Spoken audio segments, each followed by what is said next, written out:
भूमिपुत्र foundation या माध्यमातून सन्माननीय विनोद भाऊ लाठे यांच्या मार्गदर्शनाखाली राजेंद्र जिल्हा आणि जिल्हाध्यक्ष भूमिपुत्र फाउंडेशनच्या माध्यमातून आज या ठिकाणी बुलढाणा जिल्ह्याच्या ठिकाणी आले असता बोरगाव काकडे तालुका चिखली जिल्हा बुलढाणा या ठिकाणी या परिसरामध्ये पाहता की नदीचं पात्र ओलांडून सुद्धा पाण्याचा पूरपिढी या ठिकाणी तयार झालेली आहे आणि प्रत्येक शेतकऱ्याच्या वावरातून शेतातून पूर्णतः पाणी गेलेलं आहे।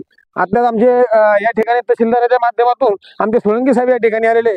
पैनगंगा नदीला पाऊस झाला तर त्याच्यामुळे नदीच्या आपलं नाव सांगा आपण प्राथमिक आढावा घेण्यासाठी तहसीलदाराच्या माध्यमातून आमचे सोळंकी साहेब या तलाठी बोरगाव गाडीचं आहे त्याच्या माध्यमातून दुसरे आमचे कृषी साहेब म्हणून या ठिकाणी आलेले पडगाण साहेब सांगत आहेत।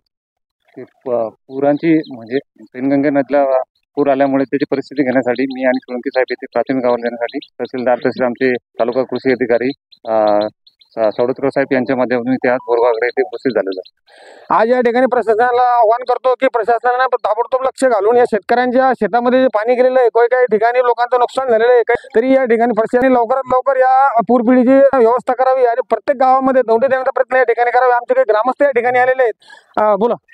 मी बोरगाव काकडेचा एक सर्वसाधारण शेतकरी आहे। निलेश वांडोळ माझं नाव आहे।